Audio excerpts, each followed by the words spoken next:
placed on you by your election. We will all look to you for leadership that will bring us great success and harmony in all we undertake in this new year. In your role you are about to assume, it will be your responsibility to preside at all governing board and network meetings.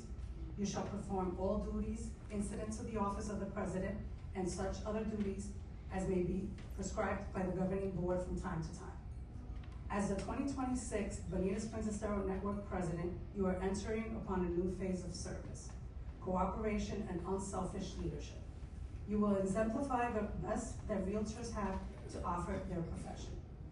Guard this trust carefully and give full measure of your time and qualities of leadership so that the Bonita Springs Estero Network will continue to grow in service to our profession.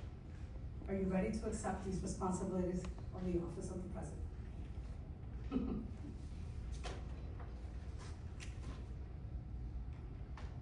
Please raise your right hand.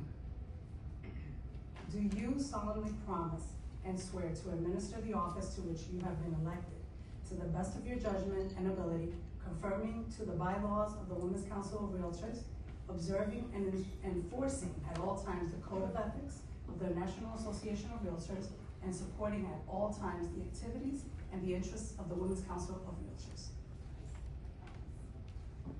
Then by the virtue of the authority conferred upon me, I declare you to be duly and officially installed as the 2026 Women's Council of Realtors Bonita Springs Estero President, and I extend to you my deepest congratulations.